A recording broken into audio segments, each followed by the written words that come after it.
আজকের পর থেকে বার্সেলোনারা যদি কেউ গরিব না কয়, হয় গু খায়, 3 দিনের পচা গু খায়, মাসি বনবনায় ওই গু খায়। কারণ বার্সেলোনা গরিব না ভাই, বার্সেলোনা কখনো গরিব ছিল না। বার্সেলোনারে গরিব বানাইছে লা লিগা আর হ্যাভিয়ার তেবাস।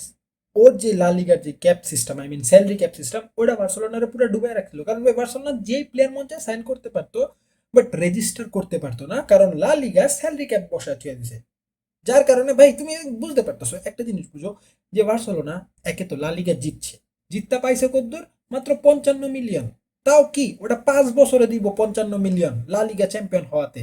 আর ওদিকে প্রিমিয়ার লিগে যারা কিনা রেলিগেট হয়ে গেছে বার্নলি, তারা 45 মিলিয়ন পাইতেছে, তাও কি নগদ দিয়ে দিতেছে, 5 বছরে না। আর উপর দিয়ে কি স্যালারি ক্যাপ লাগায় থুয়ে দিছে, না তোমরা এর বেশি খরচ করতে পারবা না। সিরিয়াসলি ভাই, এই হ্যাভিয়ার তেবাস এই কারণে এত গালি খায়। মানে এমনি এমনি গালি খায় না, একে তো রিয়াল মাদ্রিদ সাপোর্টার, তার উপর যে প্রেসিডেন্ট হইয়া যে পরিমাণে ফেভারিং করে, গালি খায়, পুরা ধুরা গালি খায় এইসব কারণে। বার্সেলোনা কখনো ফকির ছিল না, বাট বার্সেলোনার ফাইন্যান্সিয়াল কন্ডিশন একটু খারাপ গেছে, যার কারণে ওদের যে স্যালারি ক্যাপ ওটা কমায় দিছিল, লা লিগা কমায় দিছে। এন্ড বার্সেলোনা বড় বড় প্লেয়ার সাইন করতে পারতেছিল না, কারণ সাইন করলে রেজিস্টার করতে পারবে না। অত বেতন, অত কম বেতনে ওই সব প্লেয়ার আসবে না। অ্যান্ড না আসলে ভাই রেজিস্টার কিভাবে করবে কম বেতনে। অ্যান্ড অ্যান্থনি গর্ডনের সাইনিং ভাই হঠাৎ করে হয়েছে, মানে 4 ঘন্টার মধ্যে সাইনিং। সিরিয়াসলি ভাই বার্সেলোনা তোমাদের ইগোতে এত আগে লাগে নাই কেন? একটু আগেই লাগতো ইগোতে, লাস্ট সিজনই লাগতো, তাহলে আমরা একটু ভালো ভালো সাইনিংও পাইতাম। বাট হ্যাঁ, তখন আমরা 1-1 রুলে আসি নাই লা লিগার, যার কারণে আমরা ভালো মানে ভালো কিছু করতেও পারতাম না, যতটুকু আমরা জানি। বাট এই সিজন আমরা 1-1 রুলে আইছি, আমাদের স্যালারি ক্যাপ 400 থেকে বাইরে 650 হয়ে গেছে গা, লেভানদোস্কি চলে গেছে, যার কারণে আরো বড় একটা স্যালারি জায়গা খালি হয়েছে। অ্যান্ড বার্সেলোনা এবার পুরা ধুরা, তুমি বলতে পারছো 4 ঘন্টার মধ্যে, 4 ঘন্টার মধ্যে একটা স্টার মানে একটা বড় লেভেলের সাইন করে নিয়েছে। স্টার প্লেয়ার তো কম না, বাট বড় লেভেলের 80 মিলিয়ন। বার্সেলোনা একটা প্লেয়ার সাইন করবো 80 মিলিয়ন দিয়ে, এটা ড্রিম ভাই। বার্সেলোনা প্লেয়ারদের জন্য এটা, মানে প্লেয়ার বলে সাপোর্টারদের জন্য এটা ড্রিম। লাস্ট এত বড় সাইনিং হয়েছিল 7 বছর আগে। 7 বছর পর, মানে 2019-এর পর বার্সেলোনা এই প্রথম এত বড় একটা সাইনিং করতেছে 80 মিলিয়নের। অ্যান্ড এটা কোনো মানে নর্মাল সাইনিং না। হ্যাঁ, অ্যান্থনি গর্ডনকে হান্সি ফ্লিক সাজেস্ট করছিল, বাট বার্সেলোনার এটা একটু পার্সোনাল ভাবে নিয়েছে, কারণ এই অ্যান্থনি গর্ডনকে সাইন করতে সর্বপ্রথম টার্গেটে রাখছিল বায়ার্ন মিউনিক। এন্ড বায়ার্ন মিউনিখে কে আছে? হ্যারি কেন, যাকে নিয়ে আমরা অনেক রুমার শুনতেছিলাম যে বার্সেলোনা যেহেতু স্ট্রাইকার দরকার, লেভানদোস্কির মতো হ্যারি কেনকেও তারা কিনতে পারে। বাট বায়ার্ন মিউনিখের যে প্রেসিডেন্ট আছে সে বলে দিতেছিল যে হ্যারি কেন সেলের জন্য না, আর বার্সেলোনার কাছে ওই টাকা নাই যে হ্যারি কেনকে কিনবে। সো বার্সেলোনা খুবই সুন্দর করে দেখা দিচ্ছে যে টাকাটা কার কাছে আছে, কারণ বায়ার্ন মিউনিখের যে ফার্স্ট প্রায়োরিটি, ফার্স্ট টার্গেট ছিল অ্যান্থনি গর্ডন। তারে উড়াল ছুকেরা কিনে এনে বসা ও চোখের সামনে দিয়া, তারা কিছু করতেও পারেনি। এখন অনেকে ওর প্রাইস নিয়ে জাস্টিফিকেশন তুলতে পারে যে গোল অ্যাসিস্ট নাই, এটা সেটা। ভাই বার্সেলোনা কখনো না গোল অ্যাসিস্ট দেখা প্লেয়ার সাইন করে না। বার্সেলোনার ওই প্লেয়ার দরকার নেই যার গোল অ্যাসিস্ট অনেক বেশি।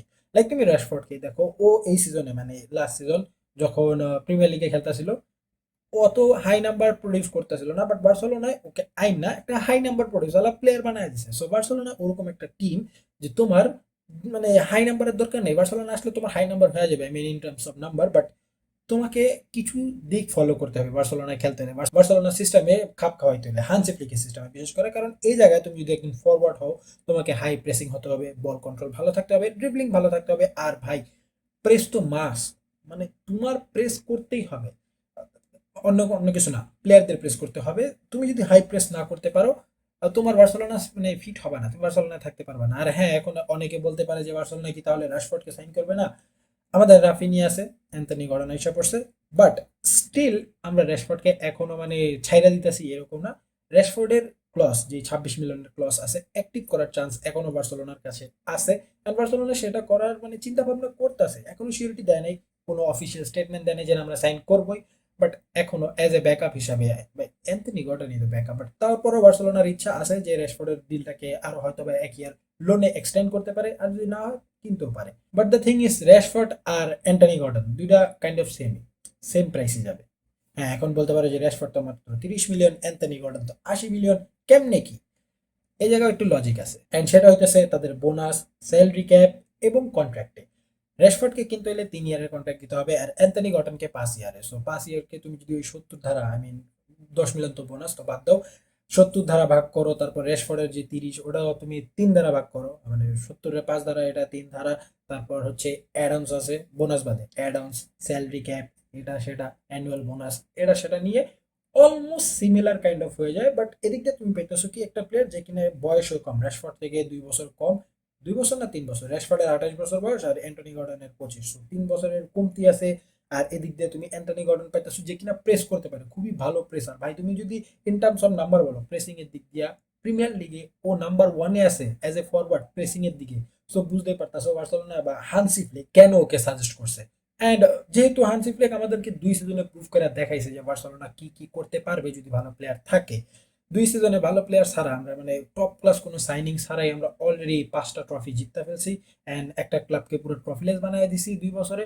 সো হানসি ফ্লিকের উপর বিশ্বাস করে এবার ডেকো ফুললি রেডি ভাই। মানে তুমি ধরে রাখো যে 12 তারিখের আগে বার্সেলোনা সব সাইনিং ডান, এই ট্রান্সফার উইন্ডো সব সাইনিং ডান। আমাদের ওয়ার্ল্ড কাপে পরে যাওয়া লাগবে না, বার্সেলোনা টার্গেটে নিছে ওয়ার্ল্ড কাপ শুরু হওয়ার আগে সব সাইনিং নেবে। কারণ একবার যদি ওয়ার্ল্ড কাপে যায় প্লেয়ার গুলা আর ওয়ার্ল্ড কাপে মনে করে একটা দুইটা গোল করে দেয়, দাম বেড়ে যাবো। অ্যান্থনি গর্ডনের এখন আমরা 80 দিয়ে কিনছি না, ও যদি ওয়ার্ল্ড কাপে যায় ইংল্যান্ডের হয়ে 2টা গোলও মারে 2 থেকে 3টা, ওর দাম 100 মিলিয়ন ছাড়াই যাবো। কারণ প্রিমিয়ার লিগের প্লেয়ার ইংল্যান্ডের হয়ে ওয়ার্ল্ড কাপে মারছে, মানে গোল মারছে। সো বার্সেলোনা আগে আগে সাইন করে নিতেছে, কারণ তারা চায় না যে ওয়ার্ল্ড কাপে গিয়ে কোনো দাম বাইরে যাক বা ওয়ার্ল্ড কাপের পর দাম কমে যাক। কমলে হ্যাঁ বার্সেলোনার জন্য ভালো, তো বাট বার্সেলোনা সেই রিস্কটা নিতে চাচ্ছে না যেটা গ্রিজম্যানকে নিয়ে নেওয়া হয়েছিল। আই মিন 120 মিলিয়নের সাইনিং। হ্যাঁ আমরা এখনো অ্যালভারেজকে কিনতে যেতেছি ওই টিমের স্ট্রাইকারকে, বাট অ্যালভারেজ একটা প্রুভেন প্লেয়ার। অ্যালভারেজ বার্সেলোনা সিস্টেমে পুরো খাপ খাওয়ানো একজন প্লেয়ার অ্যান্ড অ্যালভারেজ নিজেই চাইতেছে আসার জন্য অ্যান্ড বার্সেলোনাও কিনতে চাইতেছে, অ্যালভারেজ আসতে চাইতেছে। কারণ অ্যালভারেজ নিয়ে আপডেট হইতেছে, বার্সেলোনা একটা প্রপোজাল তৈরি করছে 100 মিলিয়ন প্লাসের অ্যান্ড অ্যালভারেজের সাথে আগে এগ্রিমেন্ট করা হয়েছে। অ্যালভারেজ পুরো রেডি। অ্যালভারেজ নিজে অ্যাটলেটিকো মাদ্রিদকে যা বলছে যে ওই সিজনে ক্লাব ছাড়তে চায় অ্যান্ড বার্সেলোনা জয়েন করতে চায়। হ্যাঁ অন্যান্য ক্লাব লাইনে আছে, বাট ও ফার্স্ট প্রায়োরিটি দিতেছে বার্সেলোনাকে। সো এখন আমি যে আজকে ভিডিওটা আপলোড করবো আজকের মধ্যেই দেখবা অ্যালভারেজের ডিল অলমোস্ট 90% সাইন হয়ে যাবে। ফার্স্ট বিট দিবে 100 মিলিয়ন প্লাসের। যদি অ্যাটলেটিকো মাদ্রিদ না মানে হয়তো আরো 10 মিলিয়ন বাড়ে, 110 পর্যন্ত করতে পারে।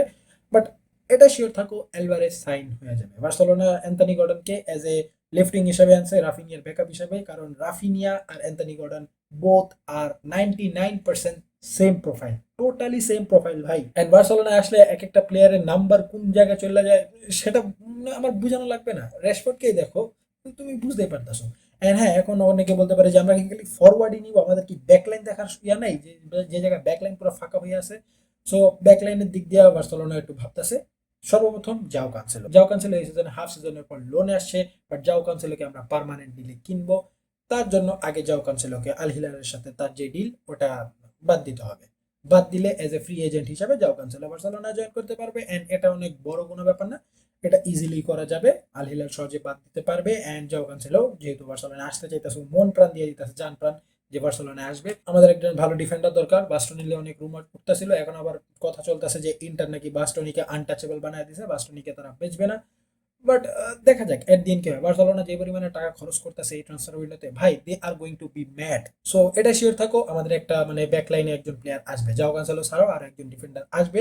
এন্ড আমরা অনেক রুমার শুনতেছি যে বার্নার্দো সিলভাকেও বার্সেলোনা সাইন করতে পারে অ্যাজ এ ফ্রি এজেন্ট হিসাবে। হ্যাঁ রুমার কই থেকে আইতেছে জানি না, বাট এটা অনেক মানে ম্যাক্সিমাম যেই ফুটবল পেজগুলো আছে যারা নিউজ রিপোর্ট করে ম্যাক্সিমাম পেজ এটা পোস্ট করতেছে যে বার্নার্দো সিলভা টু বার্সেলোনা খুব শীঘ্রই হইতে যেতেছে। কারণ অ্যাজ এ ফ্রি এজেন্ট হিসাবে আছে, স্যালারি অত হাই না। সো আসতে পারে, নতুন কিছু না। আর হ্যাঁ স্যালারি কথা থেকে মনে হলো অনেকে বলতে পারে র্যাশফোর্ডকে বার্সেলোনা ডিসরেসপেক্ট করলো যে এত ভালো সিজন দেওয়ার পর র্যাশফোর্ডকে এবার কিনতে চাইতেছে না, তা আবার মাত্র 30 মিলিয়নে। ভাই স্যালারি জিনিসটা একটা কথা আছে। হ্যাঁ তোমরা বলতে পারো যে র্যাশফোর্ড তো স্যালারি কাট নিতেছে, পে কাট নিতেছে, বাট ও তো 50% পে কাট নিতে পারবে না, ওটা রুলের মধ্যে নাই। তুমি বুঝতে পারতেছো এখন লেভানডস্কি যাওয়ার পর বার্সেলোনার টপ স্যালারি প্লেয়ার হচ্ছে লামিন ইয়ামাল। অ্যান্ড লামিন ইয়ামালের পরে আছে র্যাশফোর্ড, ম্যানচেস্টার ইউনাইটেড থেকে ও এত পরিমাণে স্যালারি পায়। সো বুঝতে পারতেছো ও যদি 50% পে কাট না নেয় মানে বার্সেলোনা ওকে অত হাই স্যালারি দিতে পারবে না। বার্সেলোনা হাই স্যালারি যে স্ট্যান্ডার্ড ওরা কমাই দিতেছে, সব প্লেয়ারদের এখন হাই স্যালারি দিবে না। আর অ্যান্থনি গর্ডন ভাই অনেক লো স্যালারি, অনেক লো র্যাশফোর্ডের তুলনায়। সো ওদিক দিয়ে আমরা বেঁচে গেতেছি, অ্যান্টনি গর্ডনের স্যালারি অত বেশি না। অ্যান্ড দেখা যাক এট দি এন্ড র্যাশফোর্ড আসে নাকি। বাট এটা আমি শিওর যে বার্সেলোনা এই ট্রান্সফার উইন্ডোতে ভাই they R mad, totally mad. এত টাকা কই থেকে আইছে হঠাৎ করে জানি না, বাট আমাদের কাছে টাকা ছিল, আগে থেকে টাকা ছিল। কিন্তু ওই স্যালারি ক্যাপ জিনিসটা সর্বপ্রথম যেটা বললাম, স্যালারি ক্যাপ জিনিসটা আমাদেরকে আটকে রাখছিল যে আমরা প্লেয়ার রেজিস্টার করতে পারবো না। বাট এই বছর যেহেতু আমরা লা লিগা টানা 2টা জিতছি, আমরা ভালো সিজন গেছে, 2 সিজনে 5টা ট্রফি জিতছি, লা লিগার মধ্যেই। অ্যান্ড হ্যাঁ, চ্যাম্পিয়ন্স লিগ জিততে পারিনি, চ্যাম্পিয়ন্স লিগে সেমিফাইনাল পর্যন্ত গেছি। অ্যান্ড যেহেতু এত ভালো দুইটা সিজন আমরা পরপর কাটাইছি, যার কারণে আমাদের স্যালারি ক্যাপটা 400 মিলিয়ন, 450 মিলিয়ন ছিল, এখন 650 মিলিয়নের মতো হয়ে গেছে গা। সো একটা বিশাল স্যালারি স্পেস খালি হয়েছে ওই জায়গায়। সো বার্সেলোনা আরো নতুন নতুন প্লেয়ার আনতে পারবে, নতুন নতুন কন্ট্রাক্ট দিতে পারবে। সো এদিক দিয়ে বার্সেলোনা বাচ্চা গেছে, finally Barcelona back on track আইছে। এবার ভাই কিছু কমো ওই আহ, এই ব্যাচ দেখতেছো না, এবার হয়তো বা কিছু হবে। আমি কোনো শিওরিটি দিতেছি না, বাট এবার হোপ করতে পারি যে আমার ক্লাব এবার কিছু করতে পারে। চ্যাম্পিয়ন্স লিগে সেমিফাইনাল পর্যন্ত আমরা গেছি লাস্ট সিজন, মানে লাস্ট সিজন বলতে এর আগের সিজন। অ্যান্ড এই সিজনে হয়তো বা কিছু হইতে পারে, বার্সেলোনা কোনো অঘটন ঘটাইতে পারে, যেহেতু হান্সি ফ্লিক নিজের পছন্দের সবগুলো প্লেয়ার পাইতাছে। অ্যান্ড সে এই টিমটাকে ভালোভাবে কাস্টমাইজ করতে পারে। একজন ব্যাড প্লেয়ারকে কিভাবে ওয়ার্ল্ড ক্লাস প্লেয়ার বানায় দিছে, সেটা আমরা রাফিনিয়ার এক্সাম্পল ভালোভাবেই দেখছি। সো দেখা যাক এর দিন কি হয়। I trust in Hansi Flick. And ভাই আমার হ্যাপি লাগতেছে অনেক বছর পর অ্যাজ এ বার্সেলোনা ফ্যান আমি ট্রান্সফার মার্কেটে এত বড় বড় রুমার্স, এত বড় বড় ট্রান্সফার দেখা আই এম হ্যাপি যে আমার ক্লাব একটা বড় ক্লাব হিসাবে আখ্যায়িত হইতে পারতেছে, বড় বড় সাইনিং করতে পারতেছে। As a Barcelona fan I am very proud. দেখা যাক একদিন কি হয়, বাট এখন আমাদের কন্টেন্ট চেঞ্জ হওয়া শুরু হবে, কারণ ক্লাব লেভেলে খেলা শেষ, এখন আসতেছে ওয়ার্ল্ড কাপ। আর প্রতিটা টিম তাদের যে স্কোয়াড সেটা অ্যানাউন্স করে দিছে অলমোস্ট। সো সেগুলো নিয়ে ইন্ডিভিজুয়াল ভিডিও আসবে প্রতিটা স্কোয়াড নিয়ে।